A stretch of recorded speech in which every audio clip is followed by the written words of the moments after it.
প্রিয় ভিউয়ার্স, আবারও চলে আসলাম তোমাদের মাঝে ভেরি মোস্ট ইম্পর্ট্যান্ট টপিক প্রশ্ন উত্তর নিয়ে হাজির হয়েছি। আজকে মূলত আমরা আলোচনা করব দাদা সাহেব ফালকে পুরস্কার 2024। ইতিপূর্বে কিন্তু ঘোষিত হয়েছে দাদা সাহেব ফালকে পুরস্কারে কাদেরকে সম্মানিত করা হবে। আজকে এ টু জেড আজকে এই ভিডিওর মাধ্যমে কিন্তু আলোচনা করব, তাই ভিডিওটি স্কিপ না করে সম্পূর্ণটি দেখার জন্য অনুরোধ রইল। চলুন আজকের প্রথম প্রশ্নটি জেনে নেওয়া যাক। আজকের প্রথম প্রশ্নটি হলো 2024-এ দাদা Saheb Phalke life time achievement পুরস্কার কাকে সম্মানিত করা হবে? আশা পারেখ, মিঠুন চক্রবর্তী, রজনীকান্ত, ধর্মেন্দ্র। এক নম্বর প্রশ্নের ক্ষেত্রে কিন্তু একেবারে সঠিক উত্তর হয়ে যাবে option B is the right answer, Mithun Chakraborty.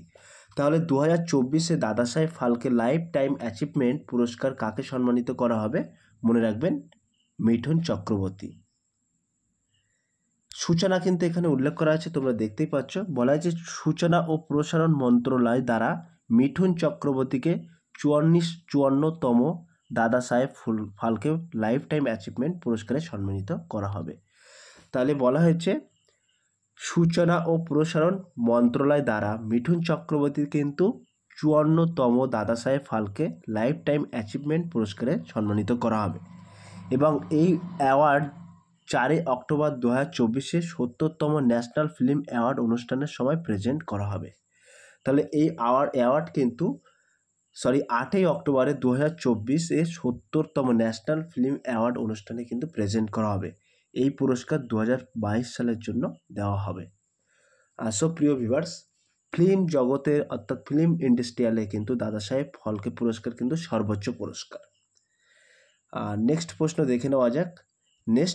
Next প্রশ্ন হলো অর্থাৎ 2 নম্বর প্রশ্ন, দাদা সাহেব ফালকে পুরস্কার কোন ক্ষেত্রে দেওয়া সর্বোচ্চ সম্মান? ক্রীড়া, সঙ্গীত, নৃত্য, সিনেমা। 2 নম্বর প্রশ্নের ক্ষেত্রে কিন্তু একেবারে সঠিক উত্তর হয়ে যাবে option D is the right answer, cinema. তাহলে দাদা সাহেব ফালকে পুরস্কার কোন ক্ষেত্রে দেওয়া সর্বোচ্চ সম্মান? মনে রাখবেন, সিনেমা। 3 নম্বর প্রশ্ন, দাদা Saheb Phalke life time achievement পুরস্কার দেওয়া কবে শুরু হয়েছে? ভেরি মোস্ট ইম্পর্ট্যান্ট প্রশ্ন। 1969, 1995, 2001, 2014। 3 নম্বর প্রশ্নের ক্ষেত্রে কিন্তু একেবারে সঠিক উত্তর হয়ে যাবে option is the right answer, 1969 সালে। তাহলে দাদা Saheb Phalke life time achievement পুরস্কার দেওয়া কবে শুরু হয়েছে? মনে রাখবেন, 1969 সালে। 4 নম্বর প্রশ্ন, দাদা Saheb Phalke life time achievement পুরস্কার কে প্রদান করে? নীতি আয়োগ, গৃহ মন্ত্রণালয়, ক্রীড়া মন্ত্রণালয়, সূচনা এবং প্রসারণ। 4 নম্বর প্রশ্নের ক্ষেত্রে কিন্তু একেবারে সঠিক উত্তর হয়ে যাবে option D is the right answer, সূচনা এবং প্রসারণ। তাহলে দাদা Saheb Phalke life time achievement পুরস্কার কে প্রদান করে? মনে রাখবেন, সূচনা এবং প্রসারণ। 5 নম্বর প্রশ্ন, ভারতীয় সিনেমার পিতামহ রূপে কাকে জানা যায়? অমিতাভ বচ্চন, সত্যজিৎ রায়, দাদা সাহেব ফালকে, গুলজার। 5 নম্বর প্রশ্নের ক্ষেত্রে কিন্তু একেবারে সঠিক উত্তর হয়ে যাবে option C is the right answer, Dada Saheb Phalke. বলা হয়েছে দাদা সাহেব ফালকের জন্ম 30 এপ্রিল 1870 সালে নাসিক অর্থাৎ মহারাষ্ট্রে হয়েছিল। তাহলে দাদা সাহেব ফালকের কোথায় জন্ম হয়েছিল, কত সালে? মনে রাখবেন, 30 এপ্রিল 1870 সালে নাসিক অর্থাৎ মহারাষ্ট্রে জন্ম হয়েছিল, মারাঠি ভাষা ব্রাহ্মণ পরিবারে। দাদা সাহেব ফালকের পুরো নাম হচ্ছে ধন্ডিরাজ গোবিন্দ ফালকে।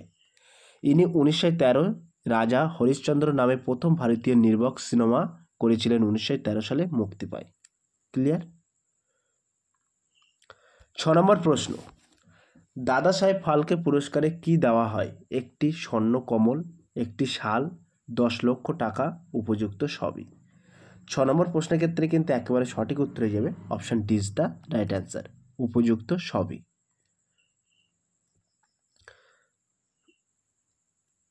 7 নম্বর প্রশ্ন, 1969 সালে প্রথমবার দাদা Saheb Phalke life time achievement পুরস্কার কাকে সম্মানিত করা হয়েছে?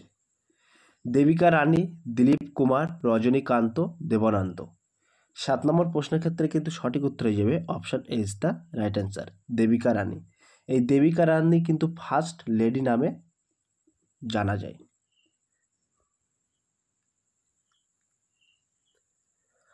8 নম্বর প্রশ্ন হলো মরণোত্তর দাদাসাহেব ফালকে পুরস্কারে সম্মানিত হওয়া প্রথম ব্যক্তি কে ছিলেন? ভেরি ভেরি মোস্ট ইম্পর্টেন্ট প্রশ্ন। ঋষি কাপুর, কেদার খান, পৃথ্বীরাজ কাপুর, যশ চোপড়া।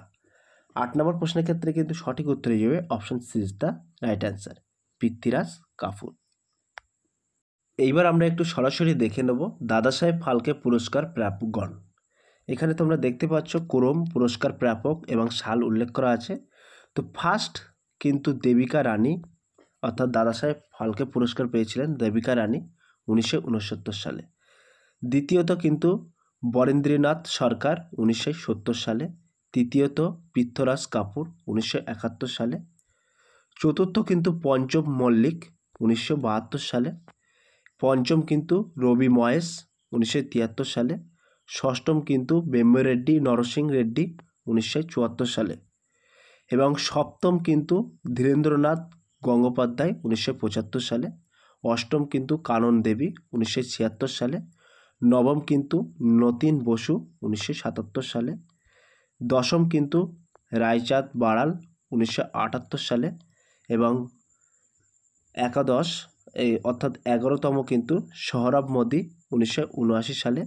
12তম কিন্তু পেডি জয়বরাজ 1980 সালে। 13তম কিন্তু নওশাদ 1981 সালে।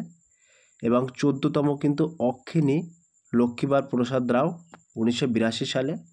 15তম দুর্গা খেটেও 1983 সালে। 16তম সত্যজিৎ রায় 1948 সালে। এবং 17তম শান্তরাম রাজরাম বনকুদ্রে 1985 সালে। 18তম বেম্বিরেড্ডি নাগিরেড্ডি 1986। 19তম রাজ কাপুর 1987। 20তম অশোক কুমার 1988। এগুলো তোমরা একটু মনে রাখবে, আমি বলে দিচ্ছি। 21তম হচ্ছে লতা মঙ্গেশকর 1998।